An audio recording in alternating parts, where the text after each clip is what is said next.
la palabra a su excelencia Raúl Castro Ruz, presidente de la República de Cuba.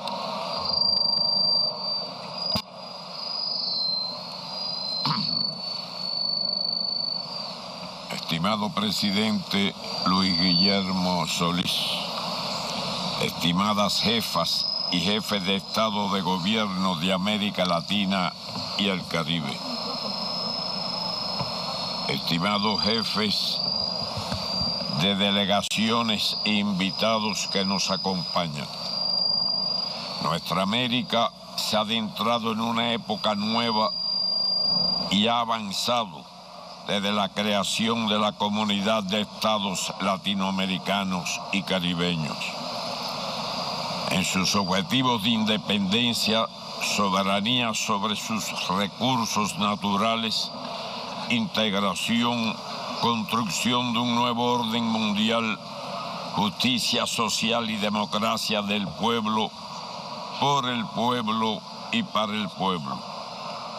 Existe hoy un compromiso con la justicia y el derecho de los pueblos superior al de cualquier otro periodo histórico.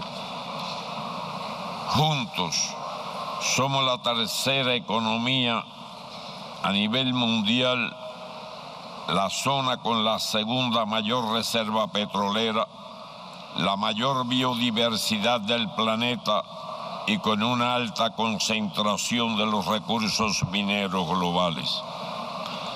Desarrollar la unidad en la diversidad, la actuación cohesionada y el respeto a las diferencias seguirá siendo nuestro primer propósito y una necesidad ineludible, porque los problemas del mundo se agravan y persisten grandes peligros y recios desafíos que trascienden las posibilidades nacionales e incluso subregionales.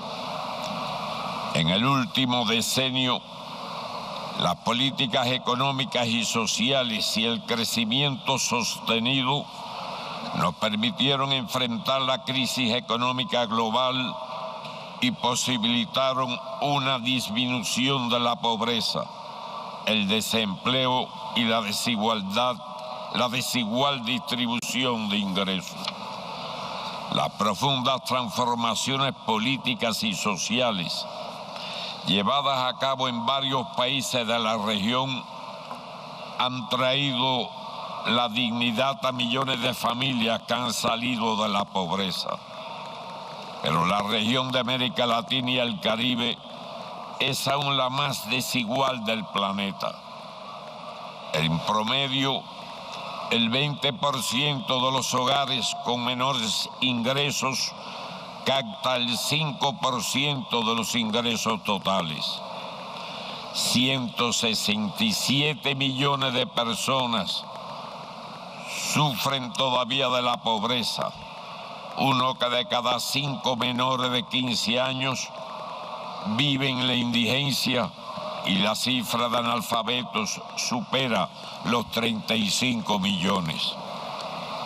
La mitad de nuestros jóvenes no tienen educación secundaria o 9º grado de enseñanza, pero en el sector de menos ingresos no la completa el 78%. 2/3 de la nueva generación no llegan a la universidad. Crecen las víctimas del crimen organizado y de la violencia que amenazan la estabilidad y el progreso de las naciones. ¿Qué pensarán las decenas de millones de marginados acerca de la democracia y los derechos humanos? ¿Cuál será su juicio sobre los modelos políticos? ¿Qué opinarán acerca de las leyes electorales? ¿Es esta la sociedad civil que toman en cuenta los gobiernos y las organizaciones internacionales? ¿Qué dirían si se les consultara sobre las políticas económicas y monetarias? Poco tienen que mostrar a nuestra región en este aspecto muchos de los estados industrializados, donde la mitad de sus jóvenes están en el desempleo. Se descarga la crisis sobre los trabajadores y los estudiantes a los que se reprime, mientras se protege a los banqueros, se impide la sindicalización, se paga inferior salario a las mujeres por trabajo igual, se aplican políticas inhumanas contra los inmigrantes, crece el racismo, la xenofobia, el extremismo violento y tendencias neofascistas, y donde los ciudadanos no votan porque no ven alternativa a la corrupción de la política, o saben que las promesas electorales se olvidan muy pronto. Para alcanzar la llamada inclusión social y la sostenibilidad ambiental, tendremos que crear una visión propia sobre los sistemas económicos, los patrones de producción y consumo, la relación entre el crecimiento económico y el desarrollo, y también sobre la eficacia de los modelos políticos. Debemos superar las brechas estructurales, asegurar educación gratuita y de alta calidad, cobertura universal y gratuita de salud, seguridad social para todos, igualdad de oportunidades, lograr el ejercicio pleno de todos los derechos humanos por todas las personas. Dentro de tales esfuerzos será elemental deber la solidaridad y la defensa de los intereses del Caribe y en particular de Haití. Se precisa un nuevo orden económico, financiero y monetario internacional donde tengan cabida y prioridad los intereses y necesidades de los países del sur y de las mayorías, donde no prevalezcan lo que impone la concentración del capital y el neoliberalismo. La agenda de desarrollo después del 2015 debe ofrecer solución a los problemas estructurales de las economías de la región y generar los cambios que conduzcan al desarrollo sostenible. Es también imprescindible construir un mundo de paz, sin el cual es imposible el desarrollo, regido por los principios de la Carta de las Naciones Unidas y del derecho internacional. La firma por los jefes de Estado y Gobierno de la proclama de América Latina y el Caribe como zona de paz significó un paso histórico y ofrece una referencia para las relaciones entre nuestros estados y con el resto del mundo. La solidaridad en nuestra América será decisiva para hacer avanzar los intereses comunes. Expresamos enérgica condena a las inaceptables e injustificadas sanciones unilaterales impuestas a la República Bolivariana de Venezuela y a la continuada intervención externa dirigida a crear un clima de inestabilidad en esa hermana nación. Cuba, que conoce todas esas historias profundamente por haberla padecido durante más de 50 años, reitera su más firme respaldo a la revolución bolivariana y al gobierno legítimo conducido por el presidente Nicolás Maduro Moros. Nos unimos a la República Argentina en su reclamo de las Islas Malvinas, Georgias del Sur y Sandwich del Sur, y los espacios marítimos circundantes. Apoyamos a la nación suramericana y a su presidenta Cristina Fernández, que enfrenta los ataques de los fondos especulativos y las decisiones de cortes penales violatorias de la soberanía de ese país. Reafirmamos la solidaridad con el pueblo y gobierno de Ecuador, que preside Rafael Correa, en apoyo a sus demandas de reparación por los daños ambientales provocados por la transnacional Chevron en la Amazonía ecuatoriana. Como hemos dicho en otras ocasiones, la comunidad estará incompleta mientras falte Puerto Rico. Su situación colonial es inadmisible y su carácter latinoamericano y caribeño no admite lugar a dudas. En el proceso de paz de Colombia son significativos los acuerdos alcanzados por el gobierno y las Fuerzas Armadas Revolucionarias de Colombia, Ejército del Pueblo, en la mesa de conversaciones que se desarrolla en La Habana. Nunca antes se había avanzado tanto en la dirección de alcanzar la paz. Cuba, en su condición de garante y sede de estas conversaciones, proseguirá brindando las facilidades necesarias y contribuyendo en todo lo posible al fin del conflicto y la construcción de una paz justa y duradera en la hermana Colombia.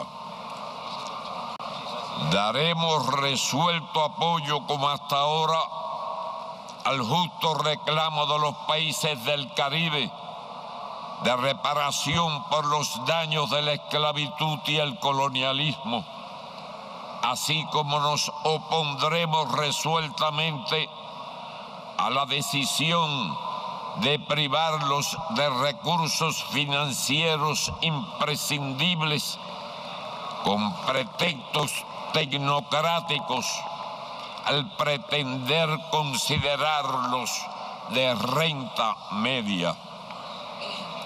Saludamos los excelentes progresos alcanzados en el foro CELAC-China y en los vínculos de la región con el grupo BRICS.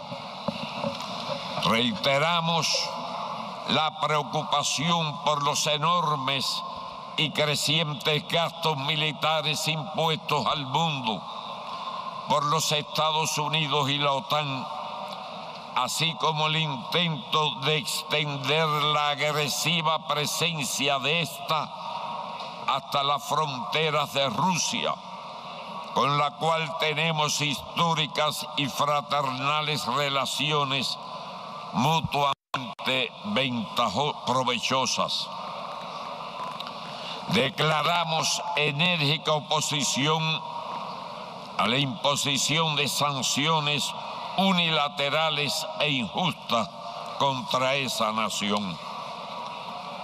La creciente agresividad de la doctrina militar de la OTAN y el desarrollo de guerras no convencionales que ya han tenido devastadoras consecuencias y graves secuelas, amenazan la paz y la seguridad internacionales. Para Cuba, el principio de igualdad soberana de los estados y de autodeterminación de los pueblos es irrenunciable. La Asamblea General de la Organización de las Naciones Unidas debe usar sus facultades para preservar la paz y la seguridad internacionales ante los dobles raseros, excesos y omisiones del Consejo de Seguridad. No debe esperar más para asegurar su plena membresía a Palestina, a la que expresamos la solidaridad del pueblo y gobierno cubanos. Debe cesar el veto en el Consejo de Seguridad para garantizar impunidad a los crímenes de Israel. África, donde están también nuestras raíces, no necesita consejo ni intromisión, sino transferencia de recursos financieros, tecnología y trato justo. Siempre defenderemos los intereses legítimos de las naciones con las que luchamos hombro con hombro contra el colonialismo y el apartheid, y con las que sostenemos fraternales relaciones y cooperación. Siempre recordaremos su invariable solidaridad y apoyo. La Voz de Cuba defenderá sin descanso las causas justas y los intereses de los países del sur y será leal a sus objetivos y posiciones comunes, sabiendo que patria es humanidad. La política exterior de la Revolución Cubana seguirá siendo fiel a sus principios. Estimadas y estimados colegas, el pasado 17 de diciembre regresaron a su patria los luchadores antiterroristas cubanos Gerardo Hernández, Ramón Labañino y Antonio Guerrero, que junto a Fernando González y René González son para nosotros motivo de orgullo y ejemplo de firmeza. El presidente de los Estados Unidos reconoció el fracaso de la política contra Cuba, aplicada por más de 50 años, y el completo aislamiento que ha provocado a su país. El daño que el bloqueo ocasiona a nuestro pueblo, y ordenó la revisión de la obviamente injustificable inclusión de la isla en la lista de países patrocinadores del terrorismo internacional. También ese día anunció la decisión de restablecer las relaciones diplomáticas de los Estados Unidos con nuestro gobierno. Estos cambios son el resultado de casi siglo y medio de heroica lucha y fidelidad a los principios del pueblo cubano. Fueron también posibles gracias a la nueva época que vive nuestra región y al sólido y valiente reclamo de los gobiernos y pueblos de la CELAC. Han sido una reivindicación para nuestra América, que actúa en estrecha unidad por este objetivo en la Organización de las Naciones Unidas y en todos los ámbitos. Precedidos por la Cumbre del ALBA en Cumaná, Venezuela, los debates sostenidos en el 2009 en la Cumbre de las Américas en Puerto España, Trinidad y Tobago, llevaron al presidente Obama recién electo a plantear un nuevo comienzo con Cuba. En Cartagena, Colombia, en el 2012, se produjo una fuerte discusión con un planteamiento unánime y categórico contra el bloqueo.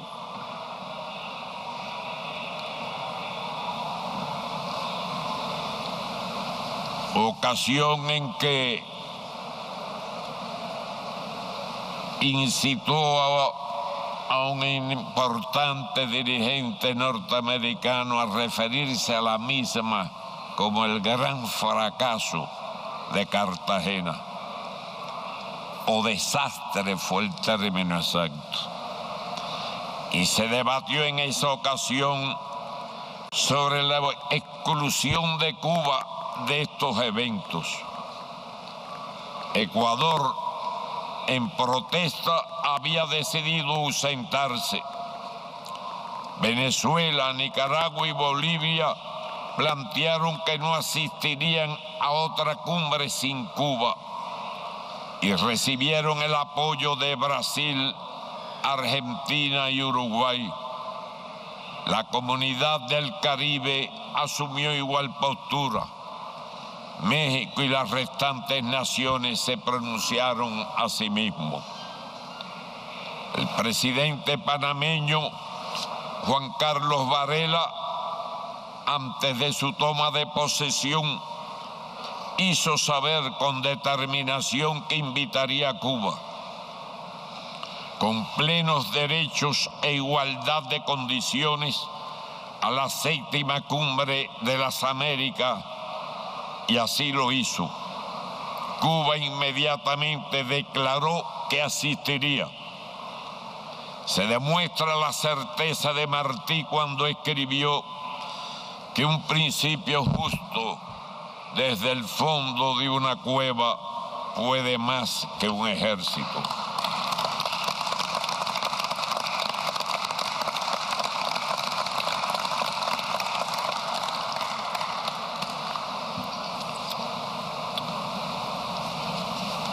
A todos los presentes les expreso la más profunda gratitud de Cuba. A los 188 estados que votan contra el bloqueo en las Naciones Unidas, a los que hicieron similar reclamo en la Asamblea General, cumbres y conferencias internacionales, y a todos los movimientos populares, fuerzas políticas, parlamentos y personalidades que se movilizaron incansablemente con ese objetivo, les agradezco sinceramente a nombre de la nación. Al pueblo de los Estados Unidos, que manifestó creciente oposición a la política de bloqueo y hostilidad de más de 5 décadas, también les reitero nuestro agradecimiento y amistosos sentimientos. Estos resultados demuestran que gobiernos que tienen profundas diferencias pueden encontrar solución a los problemas mediante un diálogo respetuoso e intercambios basados en la igualdad soberana y la reciprocidad en beneficio de sus respectivas naciones.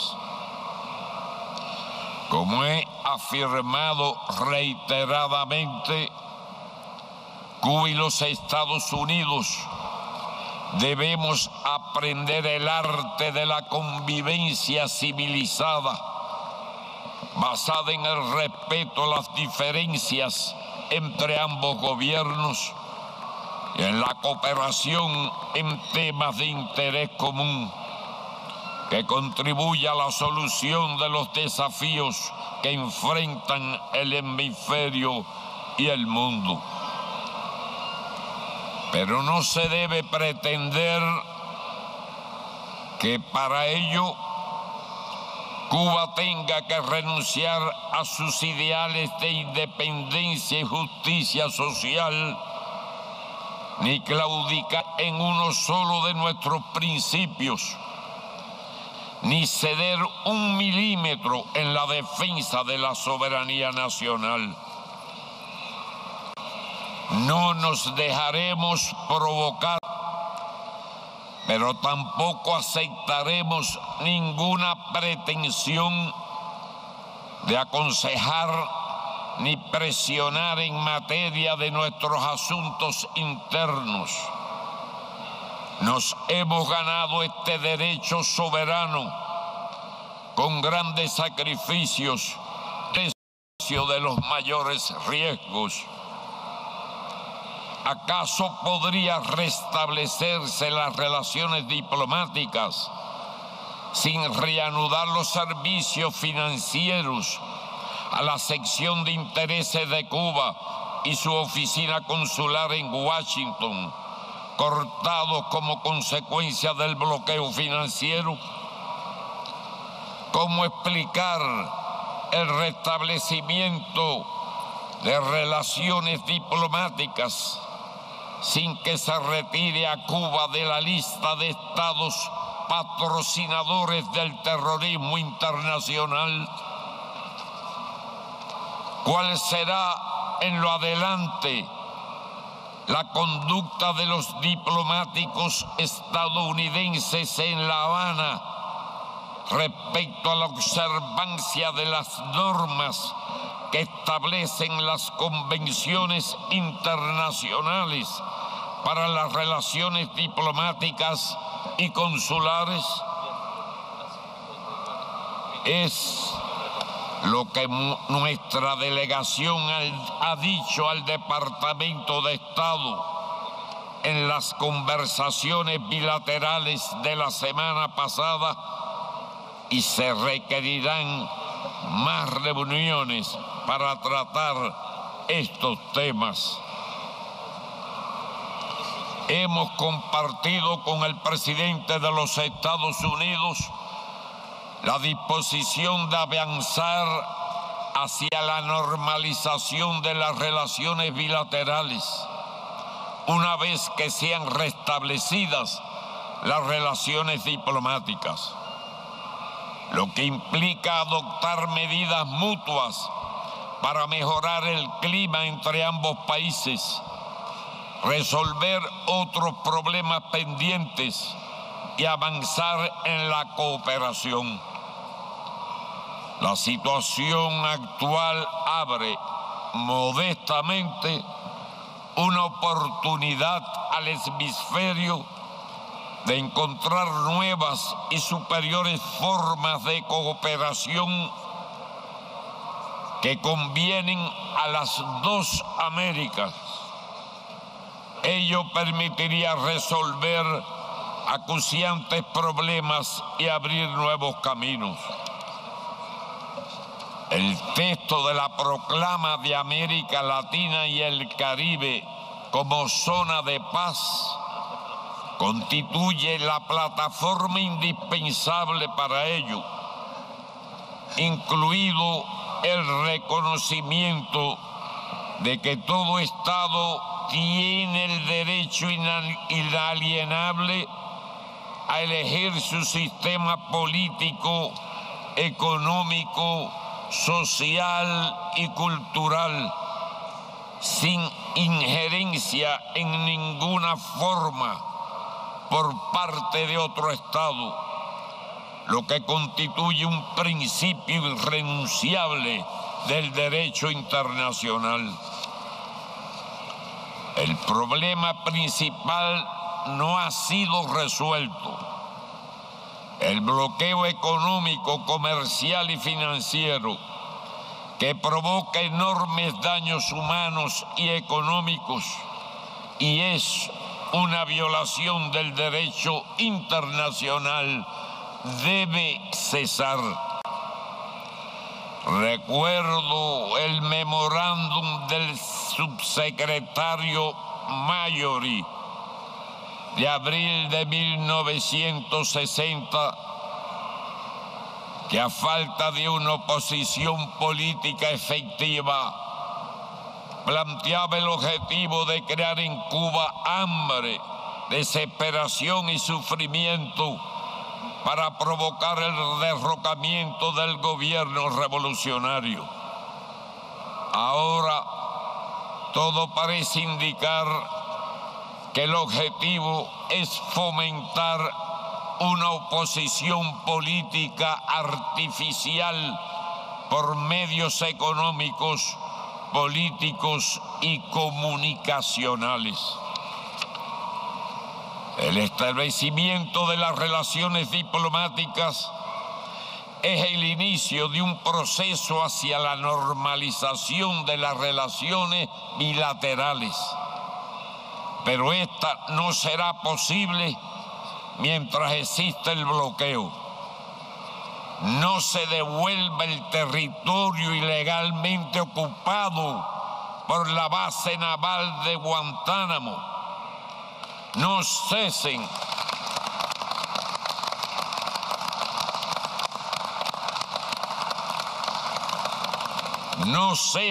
las transmisiones radiales y televisivas violatorias de las normas internacionales.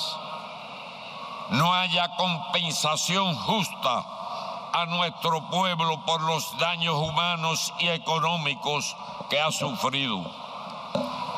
No sería ético, justo ni aceptable que se pidiera a Cuba nada a cambio. Si estos problemas no se resuelven, este acercamiento diplomático entre Cuba y los Estados Unidos no tendría sentido. No puede esperarse tampoco que Cuba acepte negociar los aspectos mencionados por nuestros asuntos internos absolutamente soberanos. Se pudo avanzar en esta reciente negociación porque nos tratamos recíprocamente con respeto, como iguales. Para seguir avanzando, tendrá que ser así.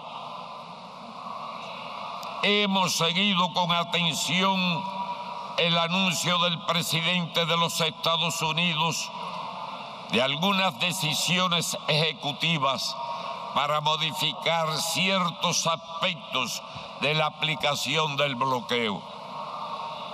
Las medidas publicadas son muy limitadas. Persiste la prohibición de créditos, del uso del dólar en nuestras transacciones financieras internacionales.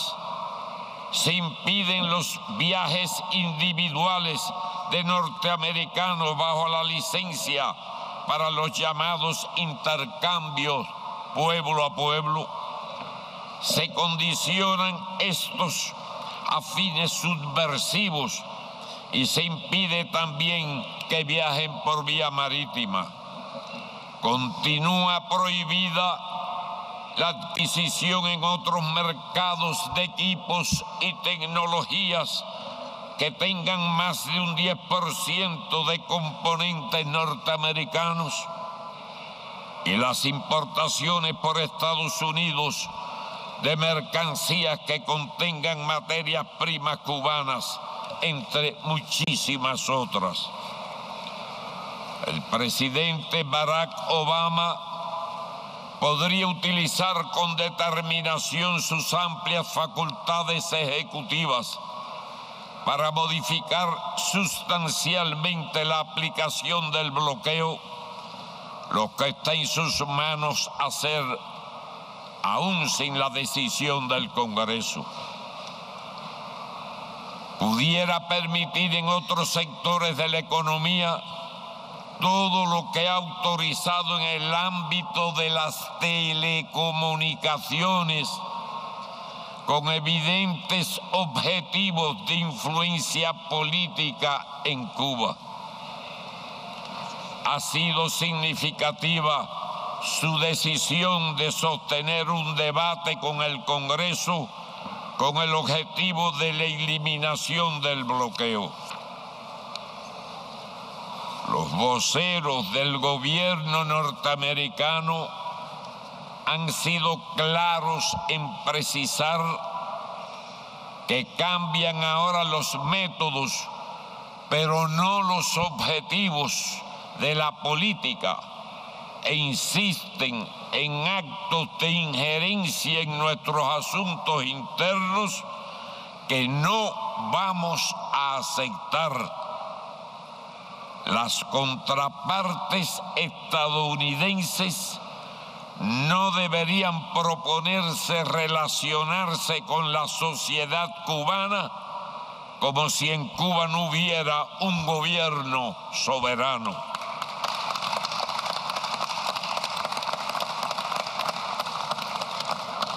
Nadie podría soñar que la nueva política que se anuncia acepte la existencia de una revolución socialista a 90 millas de la Florida.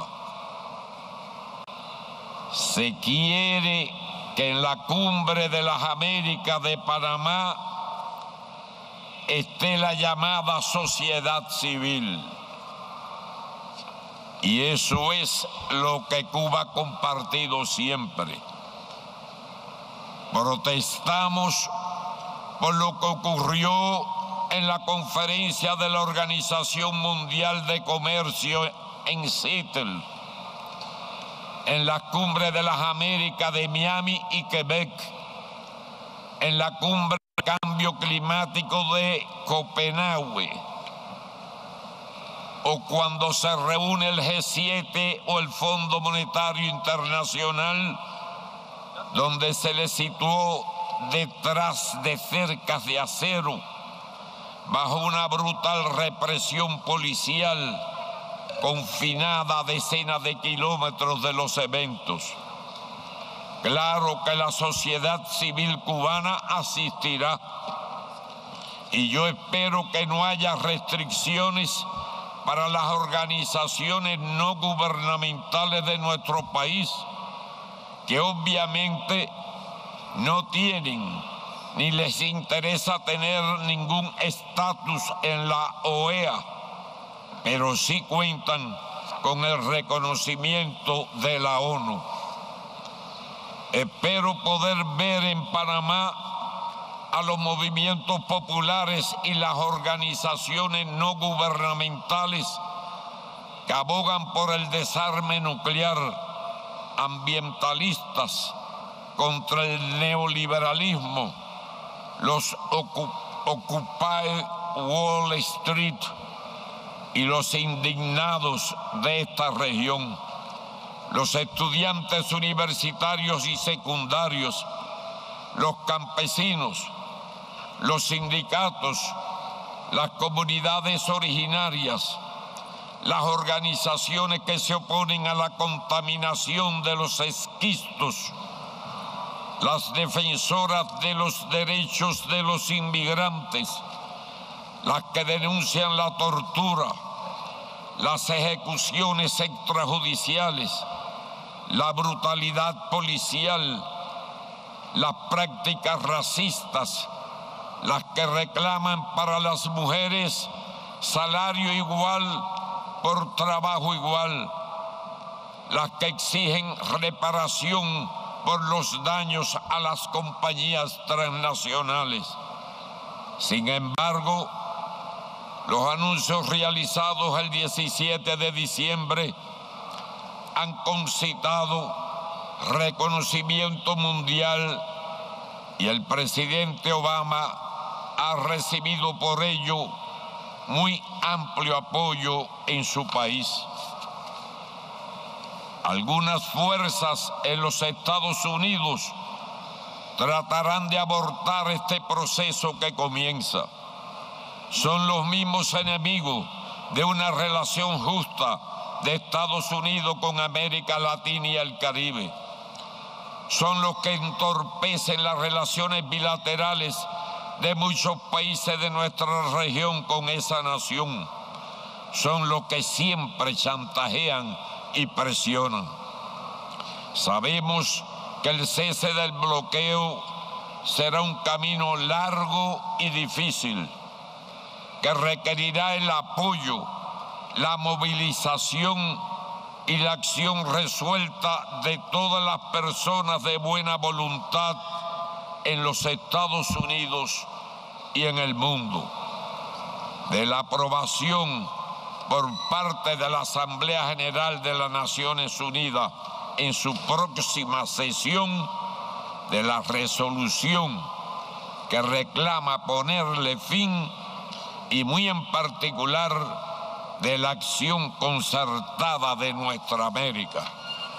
Estimadas jefas y jefes de Estado y Gobierno, estimados amigos, felicitamos a Costa Rica, al presidente Solís y a su gobierno por la labor desarrollada al frente de la CELAC. Damos la bienvenida y prestaremos pleno apoyo al Ecuador y al presidente Correa, que presidirá la comunidad en el 2015. Muchas gracias.